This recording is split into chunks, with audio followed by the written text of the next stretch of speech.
వేసాను. తర్వాత ఉప్పు, తర్వాత చెన్నుల్లి పేస్టు, అల్లం వెల్లి పేస్ట్, తర్వాత కారం. ఇది కలిపేసి 1 గంట సేపు అలాగే కలిపి ఉంచేసేయాలి. బాగా కలిపానండి. ఇంకా మూత పెట్టేద్దాం. ముందుగా సేమియాను చికెన్ వేసి చేస్తున్నాను. ఇందులో సేమియా ఫ్రై చేసుకోవాలి నూనెలో బాగా. ముందుగా నూనె వేస్తున్నానండి. సేమియా చికెన్ అన్నమాట ఇది. ఇప్పుడు నాకు చేసి పెట్టమని చెప్పారు, వీడియోలో పెట్టమంటే పెడుతున్నాను.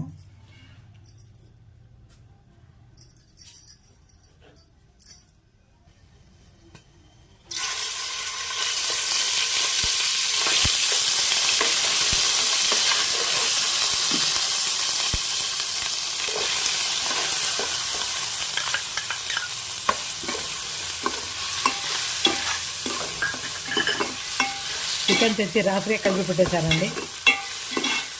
చికెన్ చాలా రుచిగా ఉంటుంది. రాత్రి కలిపితే పిండిలాగా అయిపోద్ది. టేస్ట్ అలా ఉంటుంది, చాలా బాగుంటుంది.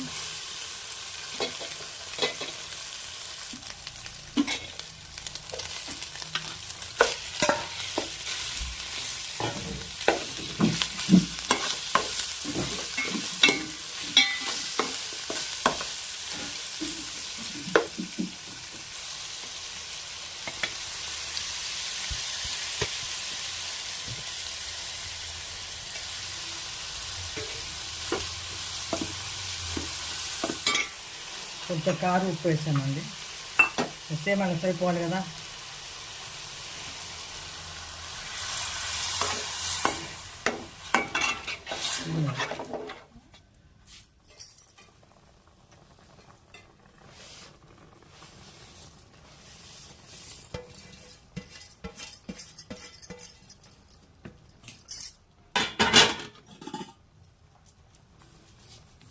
కరెక్ట్ చూసుకొని నీళ్ళు వేయాలండి.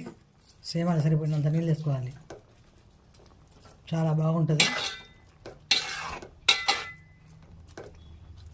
చాలా రుచిగా కూడా ఉంటుంది.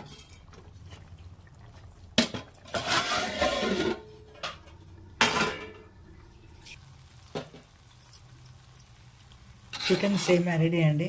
చూడండి ఎలా వచ్చిందో.